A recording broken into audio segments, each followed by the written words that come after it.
और 5 रत्न में दूसरा रत्न है भगवान की कथा।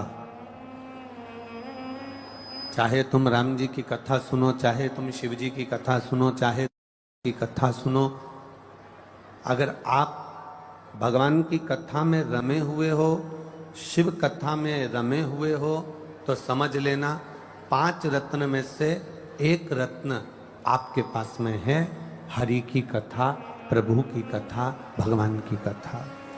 एक रत्न तुम्हारे पास है। थोड़ा प्रेशर बढ़ा।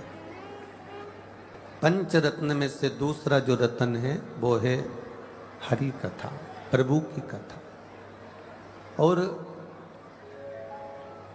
शिव महापुराण की कथा कहती है तीसरे नंबर का जो रत्न है वो है दया करना। एक करुणा करना, दया।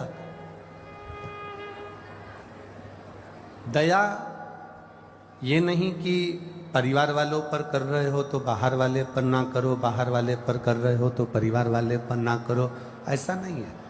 दया ये नहीं देखी जाती कि ये घर का है कि बाहर का है। दया तो दया होती है, करुणा तो करुणा होती है। 5 रत्न में से ये तीसरा रत्न है दया, और चौथा रत्न है हमारा धर्म।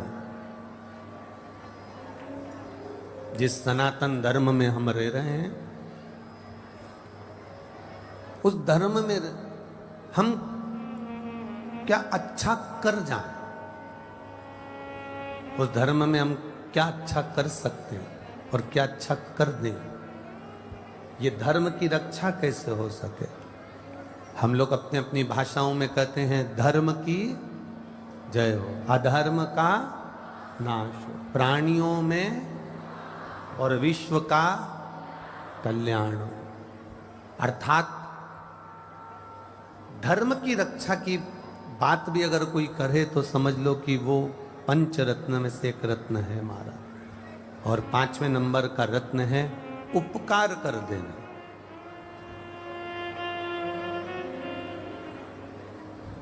किसी पर कुछ उपकार कर दिया, एहसान कर दिया, कोई उनका कार्य कर दिया, किसी को आपने कुछ अच्छा कर दिया, उसके बाद में ये मत सोचना कि ये हमारे लिए कुछ करेगा। आप किसी को पानी पिला दो, आप किसी को भोजन करा दो, तो भोजन कराने के बाद में तुम ये विचार मत करना कि हम जब इसके घर जाएंगे तो ये हमको भोजन कराएगा, हम जब इसके घर जाएंगे तो हमको पानी पिलाएगा। ना ना ना, आप तो अपना कर्म करते चलो, अपने कार्य में तल्लीन बनते चलो, आगे उसकी मर्जी है वो आपको कहां ले जाकर छोड़ता है। 5 रत्न में तुलसीदास जी लिखते हैं 5वें नंबर का रत्न है उपकार कर देना। और उपकार कर कर, किसी का कार्य कर कर, वो उपकार कर कर छोड़ देना कि अब आगे उसकी मर्जी, आगे उसकी मर्जी है। ये उपकार करने के बाद में छोड़ दिया है। पर शिव महापुराण की कथा कहती है कि जो ये 5 रत्न हैं, इन 5 रत्न में सबसे प्रबल रत्न कौन सा है, तो कहा इन 5 रत्न में सबसे प्रबल रत्न है किसी संत सतगुरु का, किसी शिव भक्त का, किसी राम भक्त का, किसी कृष्ण भक्त का आपसे मिलन हो जाना। और दूसरा रत्न भारी है भगवान शंकर की कथा को श्रवण कर लेना, भगवान की भक्ति को श्रवण कर लेना। ये बहुत कठिन है कि अपने बच्चों के, अपने माता पिता के, अपने कुटुंब की जो इच्छाएं हैं वो पूर्ण करो। कोई तुमसे कहे कि मुझे ये ला कर दो तो आपको ला कर देना है। कोई ऐसा काम आप अपने हाथों से मत कर जाना, ऐसा काम अपने जिंदगी में मत कर जाना कि इनकी तो इच्छा पूरी हो जाए पर आपकी जिंदगी नरक हो जाए। और शास्त्र कहता है कि बिंदुक की पत्नी इतनी सुंदर होने के बाद भी बिंदुक एक बार एक मार्ग से निकल कर जा रहा था, उस मार्ग में वो चोरी का थोड़ा सा धन लेकर जा रहा था, और उस मार्ग से निकलते निकलते निकलते निकलते उसको सामने एक सुंदर स्त्री नजर आ गई।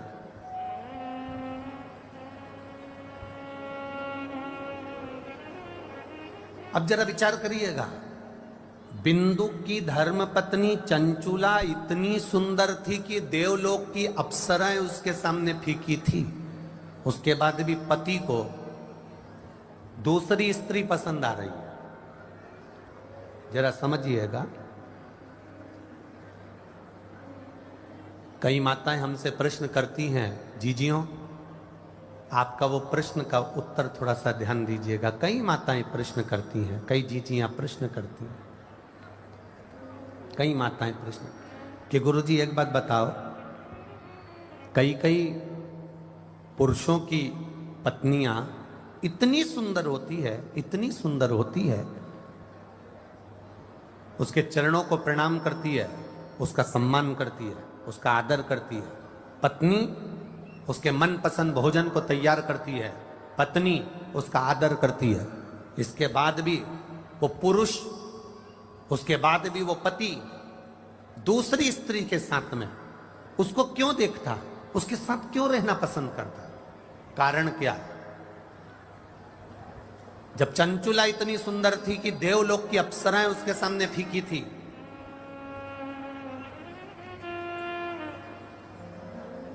ये विराम दिवस की कथा है, अगर सुन ली तो आपकी जिंदगी सवर गई महाराज, ध्यान रखिए। चंचुला इतनी सुंदर थी कि देवलोक की अप्सराएं फीकी थी। फिर चंचुला का पति पर स्त्री को क्यों देख रहा है? चंचुला का पति पर नारी को क्यों देख रहा है? पर स्त्री के साथ रहना क्यों चाहता है? एक वेश्या के साथ में वो रहना क्यों चाह रहा है? एक गलत नारी के साथ में वो अपने को रखना क्यों चाह रहा है?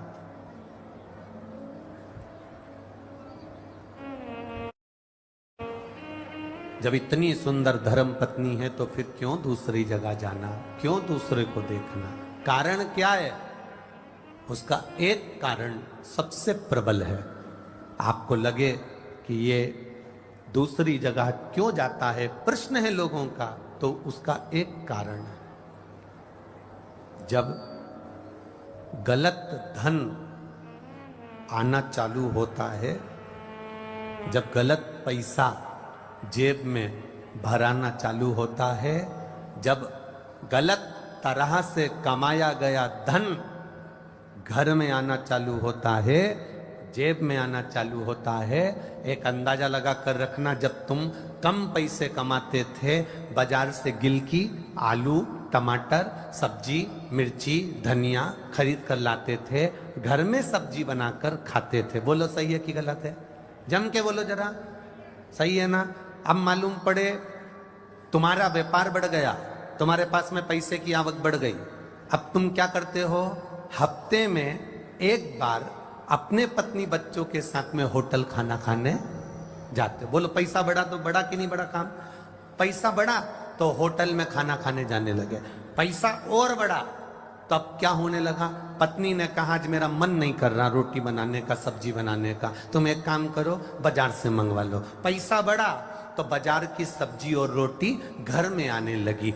जब बाजार की सब्जी रोटी घर में आने लगे तो समझ लेना कि बाजार की कोई भी तुम्हारे घर में कभी भी कब्जा कर सकती है, इतना अंदाजा लगा कर दे। ये अंदाजा लगा कर बैठना कि सब्जी और भाजी बाजार की क्यों आ रही है। अपने घर में भोजन बनाने का स्वाद था मेरी पत्नी के हाथ में। मेरी माँ जो भोजन बनाती थी उसके आगे सब भोजन फीके थे। मेरी माँ जब दाल बाटी चूरमा बनाती थी तो 50 लोग खाकर जाते थे और उनको स्वाद आता था। मेरी पत्नी अगर जरा सा भोजन बनाती थी तो सब्जी में स्वाद आता था। आज घर के बच्चों को, आज घर के व्यक्ति को, आज घर के पति को, आज घर के लोगों को तुम्हारे हाथ का भोजन पसंद नहीं आ रहा, तो तुम कितनी भी सुंदर हो, चाहे तुम देवलोक की अप्सराओं से भी ज्यादा चंचुला देवी सुंदर थी, आखिर कारण क्या था कि बिंदु को परनारी प्रिय लगे? उसका कारण केवल इतना, बढ़ता चला जाता है, बढ़ता चला जाता है।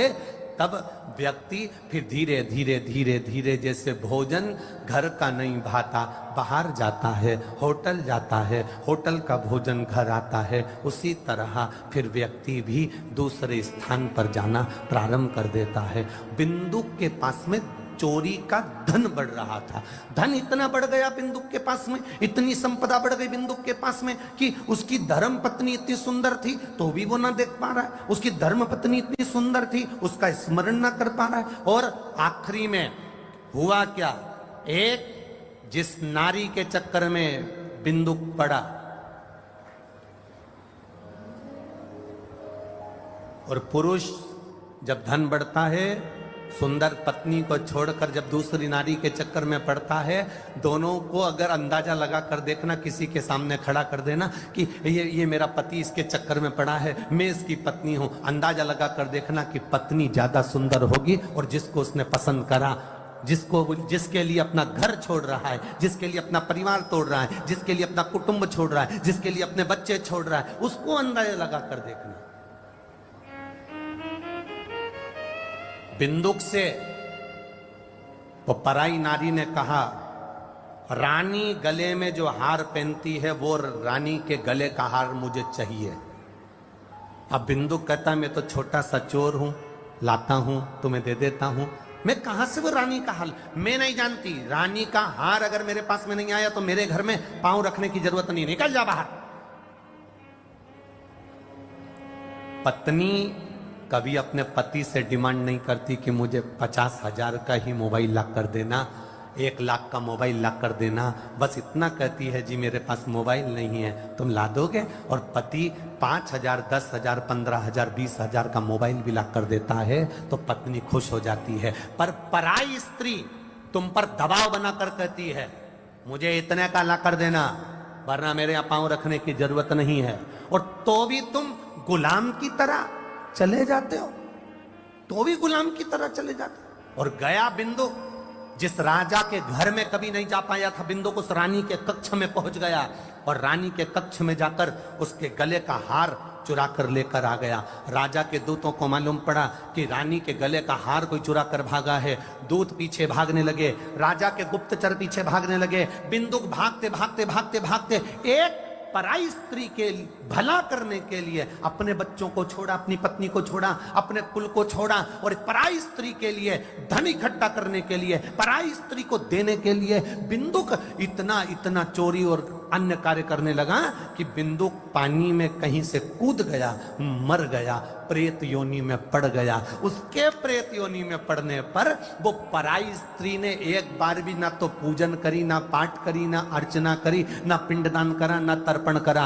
अगर पिंड भी कर रही है तो वो सुंदर स्त्री कर रही है। उसकी पत्नी शिव महापुराण की कथा भी सुन रही है तो चंचुला सुन रही है, अपने पति को मोक्ष दे रही है तो चंचुला देवी दे रही है, अपने पति का उद्धार कर रही है तो चंचुला देवी कर रही है। जिस स्त्री को इसने ले जा कर दिया था उसने कभी पिंडदान नहीं करा, उसने कभी तर्पण नहीं करा, उसने कभी ब्राह्मण को भोजन नहीं कराया। करा रही है तो पत्नी करा रही है, करा रही है तो पत्नी, मोक्ष दे रही है पत्नी। चंचुला देवी भगवान शंकर के सामने हाथ जोड़कर बैठकर कहती है मेरे पति को मोक्ष दे दो, जो पति पर नारी से लगा था।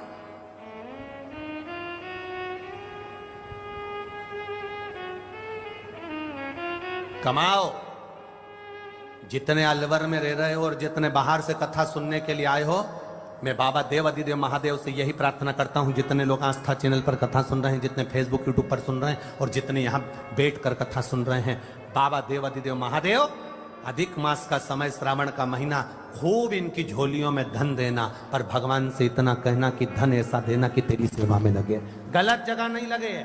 वो धन गलत जगह नहीं जाना चाहिए, वो संपदा गलत स्थान पर नहीं जाना चाहिए, सही जगह पर सही